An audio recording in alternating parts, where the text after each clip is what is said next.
maa ngi lay fay Ndeye Arame. li gën a fës ci xibaar yi. li gën a fës dañ ko jukki ginnaaw bàkk bi.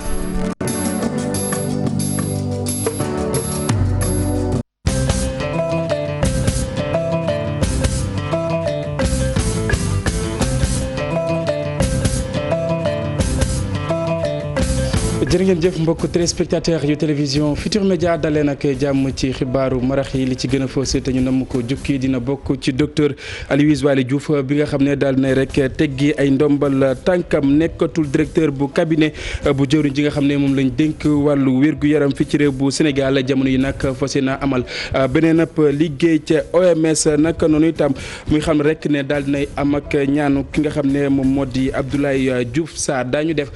des ba tey ci wàllu wérgu yaram dikk ak yéen ci limuk doomi aadama yi nga xam ne ñoom ñoo amee mbas mi laata loolu jàpp leen ne ñetti ci doomi aadama yi nga xam ne nag amoon nañ mbas mi daal dañuy wàññeeku téeméer ak juróom benn fukk ak ñeent cas positif la ñu am niki tey nag téeméer ak ñeent fukk ak juróom-ñett ci ñoom nag di ay cas contact daañ ci dikk nu mu gën yaatoo école privée yi nag jamono yi ñu ngi wàcc bu baax a baax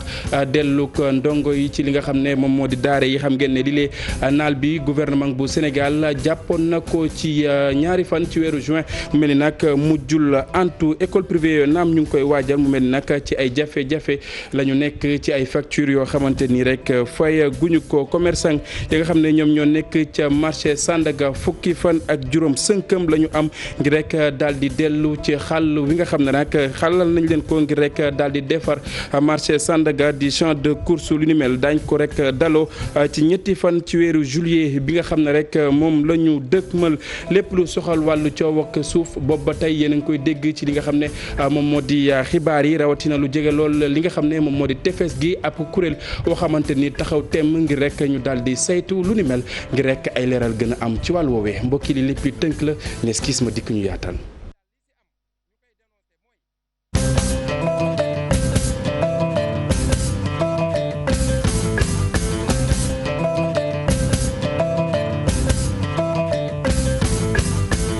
salaamaaleykum mbokk yi safo télévision Futur Média ñu nuyuwaat leen ci gën gi nuyu xibaar yi dañ ko door ak itam doom bu Cheikh Béthio Thioune di Seydina Saliou ak itam doomi soxna Aïda di Ibrahima Ndoye ak ñett ci ay cantakun daañu leen déféré ca parquet ni ki altine ñu wax leen rek ne daañu rek fanaan ci week-end bi fa nga xam ne rek moom moo di gendarmerie bu Mbour doom bu Cheikh Béthio nag ñu ngi koy toppee nag ñeenteelu Cheikh Béthio bi di soxna tóor nga xam ne rek daal nay am ak moom ak coow ak nga xam ne moom moo di doomu soxna Aïda bi ak ñetti cantakun yooyee nag ki nga xam ne moom moo di député bi di Khadim Thioune moom moo leen daal di accusé lu ni mel xam ngeen li ko waral mu di donok Cheikh Béthio bi nga xam ne nag boobaak léegi jur na ab coow ñu teewlu récit bi nga xam ne rek Abdourahmane Diallo defal nañu ko.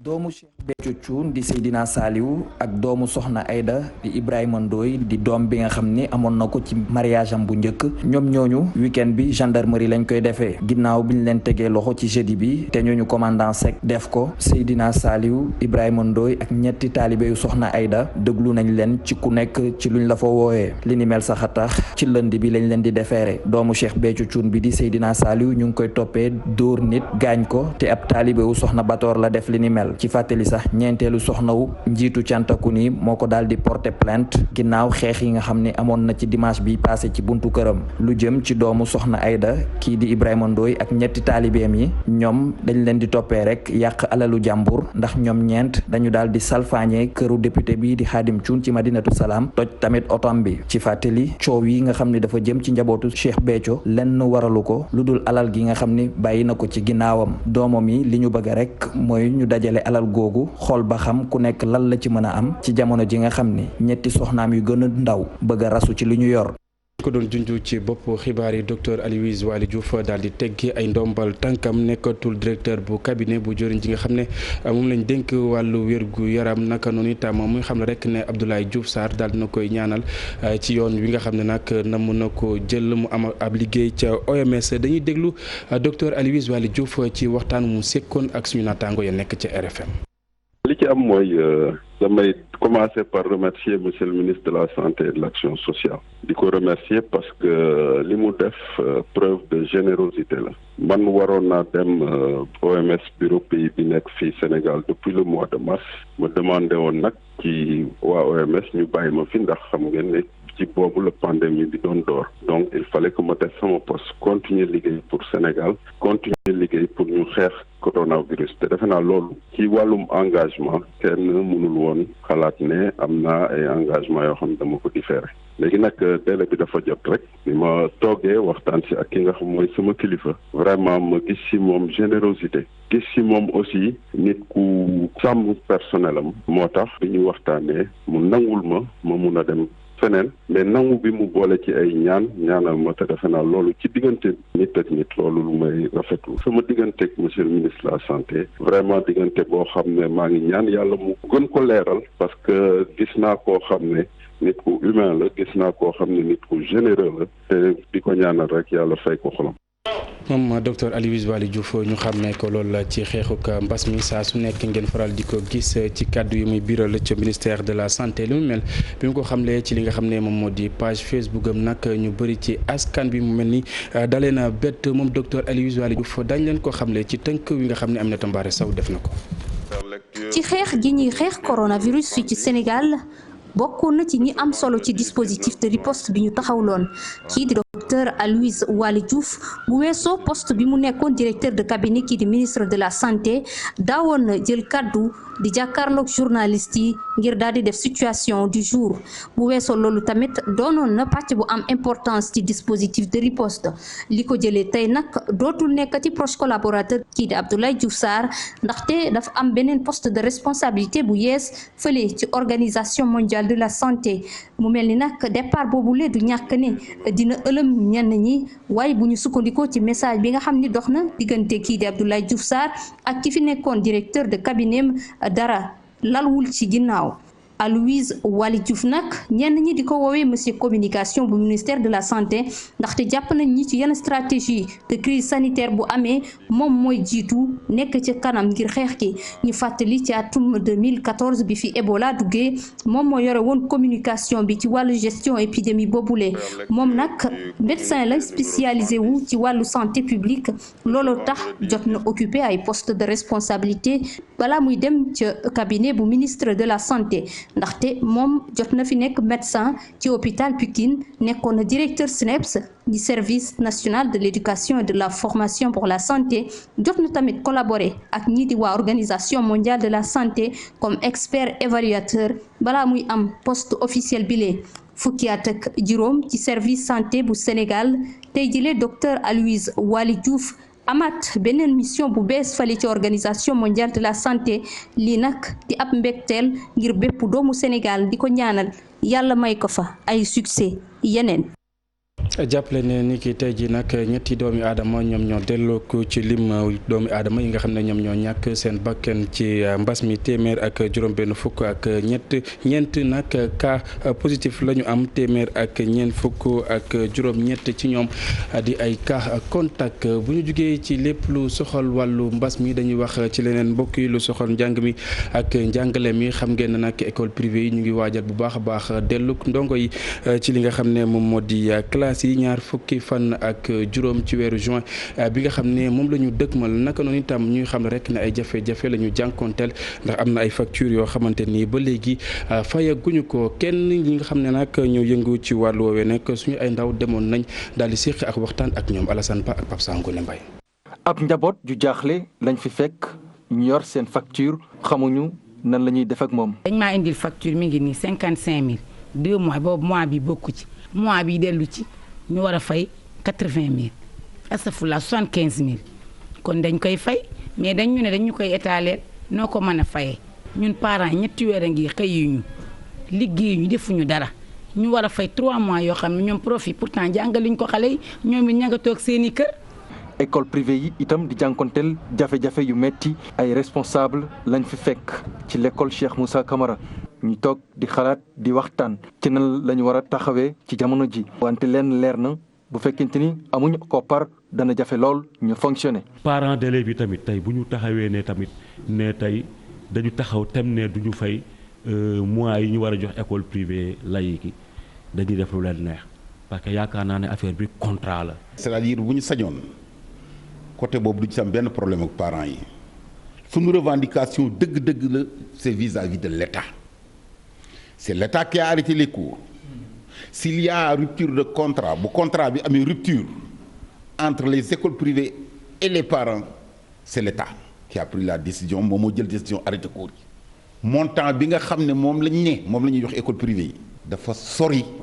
lool par rapport ak nombre école privée yi am ci Sénégal suñuy besoin. donte jafe-jafe yaa ngi fii pare nañu ngir dalal ndongo yi ñaar fukki fan ak juróom ci weeru juin bi ñu nekk. lépp lu ñu waroon def nañ ko précaution yi ñu waroon jël yëpp jël nañ ko dajale nañu parents yi nga xam ne ñoom la ñu séqal njaboot gi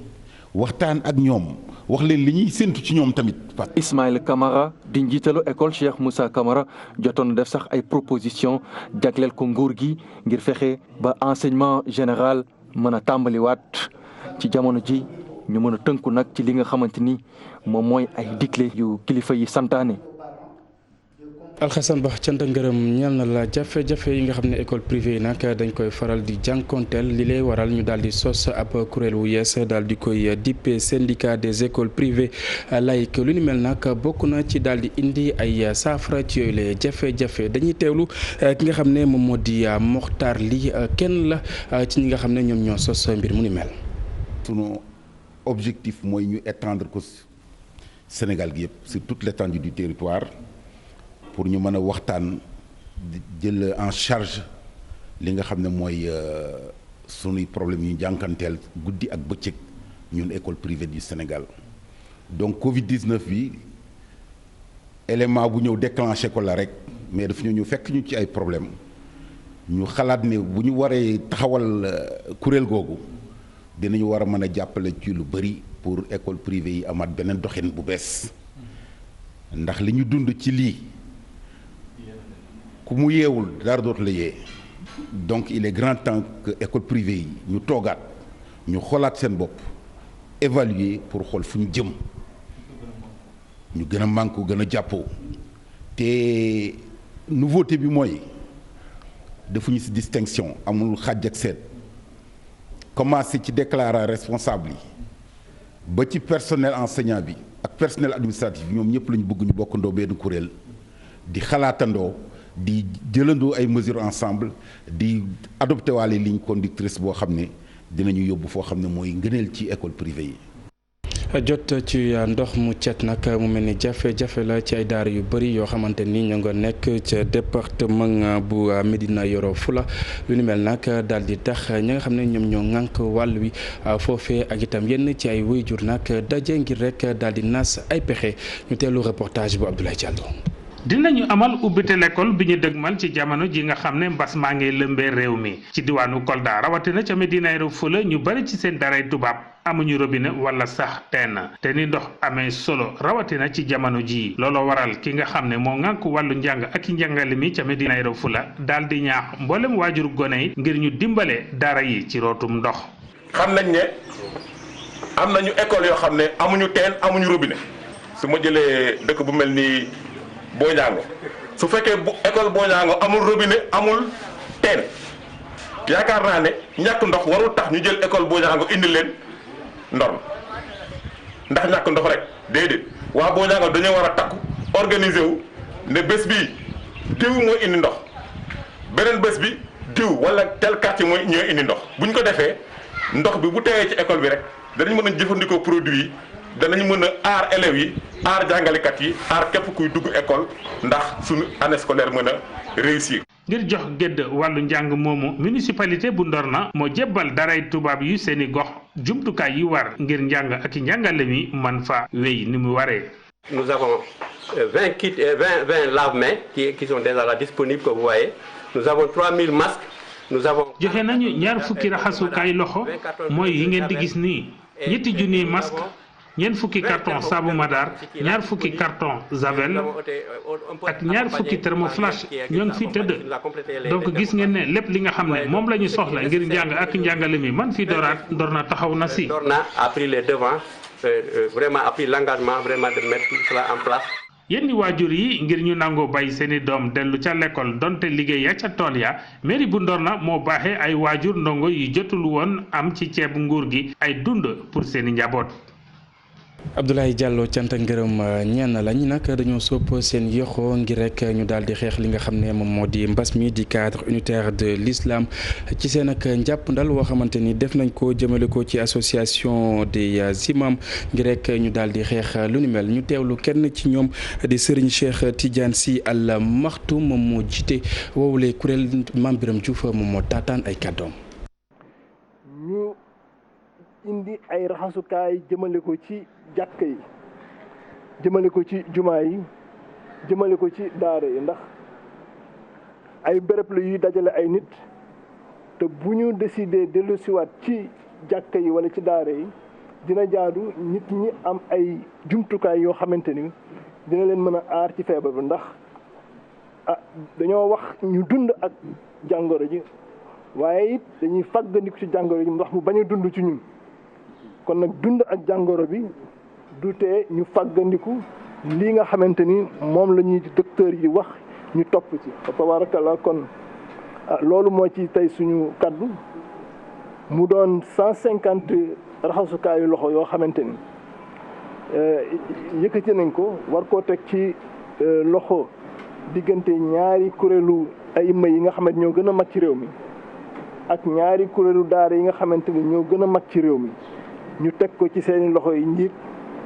boole ceeg la nga xamante ni moo koy yóbbu ba ci seen i gox. ci dañ ko doon dégg noonu mu nekkoon Serigne Cheikh Tidiane Sy Al Amin moom moo jiite woowule kuréel dañu wax ci leneen ñenn ci ay doomi aadama yoo xamante ni ñu ngi ŋàññi këru diine yi nag di ko jaarale ci xarale yu yees yi fam Omarienne nag di xam ne dina yóbbu mbir mi fa mbaxane doone benn waaye tam ca dikk ngir rek ñu daal di indi ay saafara ci mbir mu ni mel ñu teewlu Ibrahima Fall nag kenn la ci ñoom Alxasan Ba moo taataan ay kàddoom. dañ koy naqarlu di ko méttilu ñun taalibe yi en tant que ay taalibe yu Cheikh Omar bu Thierno Mouhamadou Bachir plus particulièrement waa konu bu Cheikh Omar ñoom ñoo koy naqarlu te pare nañ nag li mu laaj ñu jox leen ko ba mu jeex takk bu dee suñu bakkan la ñuy laaj nañ ko ci def si li nga xam ne ay attaques yoo xam te ne ñu ngi ko def kan suñu sëriñ lañ ko def Cheikh Omar bu Thierno Mouhamadou Bachir Thierno Mountaga Daha bu Cheikh Aji Omar léegi nag ñu ngi wax état bi na jël ay disposition am li nga xam ne mooy moom la ci war a jox ci ay matuwaayam na ko jël dem nañ fi ñu war a dem déposé nañ plainte ba ñu ngi foofu ñu ngi xaar nag ñu war def seen liggéey ñu def seen liggéey ndaw si ku nekk képp koo xam te ne yaa ngi ci réseaux sociaux yi gis nga kanamam xamuñu ko nag assez waaye xam nañ ne ñàkkul ñu nekk si ginnaawam mais ab képp ku mënti nekk si ginnaawam ñu ngi lay artu que ne bu ndaw si feeñee yow sa jëm bopp di nga feeñ. ñu wax ci leneen desandi ba tey ci lépp lu soxal mbirub diine ci ndigalu xalifa général kullu murit Serigne Mountakha Bassirou Mbacké ab semaine culturelle woo xamante ni ñu ngi koy waajal nag ci fukki fan ak juróom-ñeent jàpp ñaar fukki fan ak juróom-ñett ci weeru septembre lu ni mel bokk na ci waajal màggal Touba ak itam jullik li nga xam ne moom moo di Cheikh Ahmadou Bamba Khadimou Rassoul lu ni mel nag ñu ngi ko doon amal ca Masalikul Jinaan ci teewaayu ki nga xam ne moom moo yor kàddu gi ñu teewlu jëwriñ Mbacke yu fay ci micro Pape Fara Gningue. Et avons le plaisir d'accueillir avec beaucoup de plaisir les instructions émanant du khalife général des Mourides qui consistent à préparer pour le grand magal de Touba comme à l'accoutumée une grande journée culturelle exceptionnellement cette année qui coïncide au premier anniversaire de l'ouverture de l'année. at mii nag ku ne xam na ni màggalu Touba ci première dizaine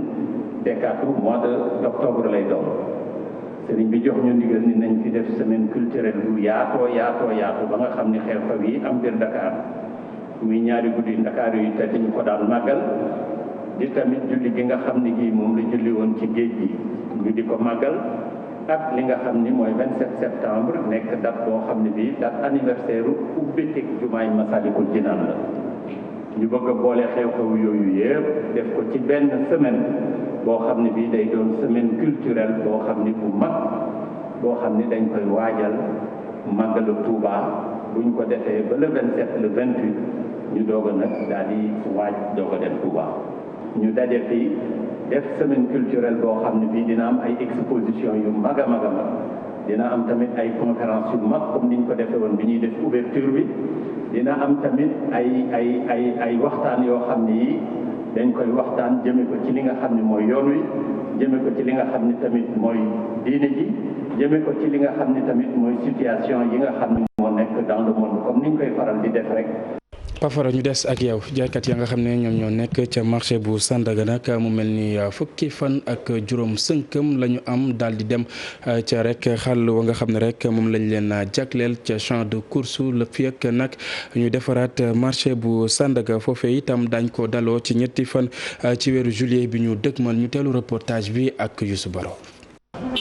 jaaykat yi ñaari ay bés lañ leen may ngir ñu jóge foofu ca marché Sandaga dem ci bërëb bu yees bi nekk fii ci champ de course fii cantine yi nekk nii waa Sandaga fi lañ leen wutal ngir ñu fiy jaayee. may nañ leen ba àjjuma 3 juillet bu ko defee ñoom ñëpp ñu mën a ñëw daje si xam seen cantine ba pare tuxu si fi bu ko defee ñu mën a doxal marché bële liggéey ko liggéey bu mucc ayib. mën ko def ñu ñaan ñu nañu daal ñoom li ñu gis mooy faaw ñu may leen ab diir ndaxte dañu bëgg daal ñu ñox leen foo xam ne bu ñu fay nëgandiku it na nekk ci condition yu baax loolu it biñ ko déggee ñu xam ne lu yanu maanaa la ci lañ jël préparé defar marché boo xamante ne gis ngeen ko commerçant yi dégg ngeen liñ ci wax mucc na ayib couloir yi mu war a am na sécurité bi mu war a am na ko cantine yi mel na mu war a mel électricité ñëw na lépp ñëw na. lu tolloo ko junni ci ay commerçant yi nga xam ne ñoom ñoo nekkoon ci bâtiment central nekk foofu ca Sandaga ñoom jamono ji am nañ fu ñu leen recaser ki nga xam ne moo nekk seen représentant mu ngi layal ñi nekk ci yoon yi ñoom tamit ñu wutal leen bërëb bu ñu leen recaser. ñu teg si mu lakk ñu indi woon ñu fii ñun depuis 2014 ñoo am loo xam ne nay woon nañ bu mu dabalati commerçant parce que nit kuy daan dooleem nga xëy rek jëlee ko fa mu nekkoon xamoo foo ko jëmee loolu dañoo ne woon bu mu amati ba daaw ba ministre bi ni ñëwee ne dañuy defaral ñun ñu taxaw ne ko doo defar tant que defaroo site de recasement tey nag ba ñu ñëwee gis nañ site de recasement boo xam ne vraiment kawe na suñu njort lii yaakaaruñ ko si woon kon vraiment dañ siy féliciter ministère de l'urbanisme ña nga xam ne ñu ngi si voie publique bi le maximum ñu jël leen ba nga xam ne encombrement boobu am si voie publique bi tey mu deñ fi. ñàkk a teew ñenn ci ñi nga xam ne ñoom ñooy jiite commerçant yi neexul lool kii di ministre bi moo tax mu ngi leen woo di dalal seen xel. léegi nag date ba jot na tey jii lañ waroon ñëw ñoom visiter ñaar ñi nga xamante ne ñoom ñoo gën a fës ci syndicat wu commerçant yi maanaam seen délégué yi muy Daouda Diouf ak Djibi Diakhaté maa ngi leen di woo di tudd seen tur. waxtu wi jot na nañu woo seen ay ñi nga xamante ne ñooy seen naatangoo ñu ñëw visiter ci ku nekk waxtu wi jot na nañu ñëw gëm yàlla xam ne fii kat bu ñu fi ñëwee yàlla dina leen fi andil seen wërsëg ñun li ñu ci war ci accompagnement ci communication ba nit ñi xam ne Sandaga fii la ne léegi danañ ko def bu ko defee ñu mën a liggéeyal population yi ndax. lu tolloo xaaju milliard ci sunuy koppar moom la ñu jël defale ko site de recasement bi nekk ci diwaanu champ des courses fi mu toll nii lépp yemb na daanaka ngir ñu amal inauguration bi ñetti fan ci weeru sulet li nu mel dina tax ñii di njiit yi tàmbali liggéey marché Sandaga defar ko ba mu méngoog jamono. Fafara ñu ngi cant ak ngërëm ñan la mbokk yi foofee la ñuy jaar daal di buur yi la jotaayu xibaar